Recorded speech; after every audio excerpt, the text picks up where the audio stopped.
నమస్తే, welcome to CM today. నేను మీ Madhu. YCP అధినేత వైఎస్ జగన్ పులివెందుల నుంచి హ్యాట్రిక్ ఎమ్మెల్యేగా ఉన్నారు. 1955లో పులివెందుల నియోజకవర్గం ఏర్పాటయ్యాక వరుసగా అక్కడి నుంచి 2 సార్లు హ్యాట్రిక్ సక్సెస్ సాధించిన ఘనత దివంగత వైఎస్ఆర్ కే దక్కింది. ఇక ఆయన 1978, 1983, 1985లలో గెలిచి తొలి హ్యాట్రిక్ కొట్టారు ఆయన. అలాగే తర్వాత 1999, 2004, 2009లలో సైతం 3 సార్లు వరుసగా గెలిచి రెండోసారి హ్యాట్రిక్ సక్సెస్ కొట్టారు. ఆయన తర్వాత వైఎస్ జగన్ 2014, 2019, 2024లో కూడా వరుసగా గెలిచి తొలిసారి హ్యాట్రిక్ సక్సెస్ సాధించారు. ఆయన అక్కడ మరిన్ని సార్లు పోటీ చేసి గెలవాల్సి ఉంది కాబట్టి తండ్రి రికార్డును అధిగమిస్తారేమో చూడాల్సి ఉంది. అయితే పులివెందుల వైఎస్ఆర్ ఫ్యామిలీకి కంచుకోటగా ఉంది.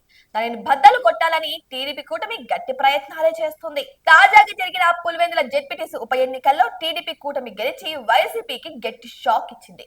అదే సమయంలో వైసీపీని మరింతగా దెబ్బతీయాలని 2029 నాటికి అక్కడ టీడీపీ జెండా ఎగరవేయాలని ఆరాటపడుతుంది టీడీపీ ప్రభుత్వం. దాంతో పులివెందుల మున్సిపాలిటీ మీద కూడా ఫోకస్ పెట్టేసింది. ఈ నేపథ్యంలో జగన్ రిపేర్లు మొదలు పెట్టారు. పులివెందులకు తాజాగా వెళ్లిన జగన్ అక్కడ పార్టీ నాయకులతో మాట్లాడారు. ప్రజా దర్బార్ని నిర్వహించి అందరి సమస్యలు అడిగి మరీ తెలుసుకున్నారు. ఇక జగన్ రాష్ట్ర స్థాయిలో వ్యవహారాలు చూసుకోవాల్సి ఉంది.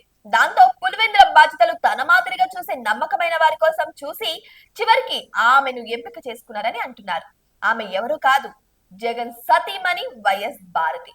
ఆమె పులివెందులలో జగన్ లేని లోటును తీరుస్తూ అక్కడ ప్రజలతో నేరుగా మమేకం అవుతారని అంటున్నారు. పులివెందుల ప్రజలకు వైఎస్ కుటుంబంతో మంచి భావోద్వేగమైన బంధం ఉంది. దానిని వైఎస్ వివేకానంద రెడ్డి చక్కగా కొనసాగించారు. ఆయన తర్వాత వైఎస్ అవినాష్ రెడ్డి ఆ తరహాలో పని చేయలేకపోతున్నారని అంటున్నారు. అది తాజాగా జరిగిన ఉప ఎన్నికల్లో ఓటమి ద్వారా రుజువు అయిందని వైసీపీ అధినాయకత్వం గ్రహించి భారతీనే నేరుగా రంగంలోకి దింపుతోంది అని అంటున్నారు. ఇక చూసుకుంటే తాజాగా జరిగిన వైఎస్ఆర్ వర్ధంతి కార్యక్రమాలను భారతి స్వయంగా చూసుకున్నారు. పులివెందులలో ఆమె ప్రతి కార్యకర్తను పలకరిస్తూ వారి యోగక్షేమాలను అడిగి తెలుసుకున్నారు. దాంతో ఆమె పులివెందులలో జగన్ తరపున పూర్తిగా రంగంలోకి దిగి బాధ్యతలు చూస్తారని అంటున్నారు. ఆమెకి ఇది కొత్త కూడా కాదని చెబుతున్నారు. అయితే ఆమె వైఎస్ జగన్ ఎన్నికల్లో పోటీ చేసినప్పుడు ఆయన తరపున ఇంటింటి ప్రచారం నిర్వహిస్తూ వచ్చారు.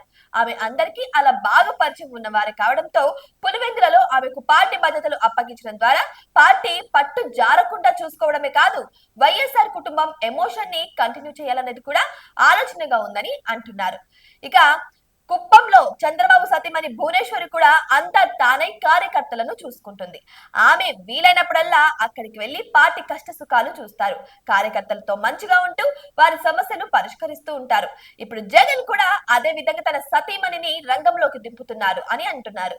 మరి దీని వెనకాల వేరే ఏదైనా ఆలోచన ఉందా, లేకపోతే వచ్చే ఎన్నికల్లో ఆమె పోటీకి దిగుతారా అన్న చర్చ కూడా ఉంది.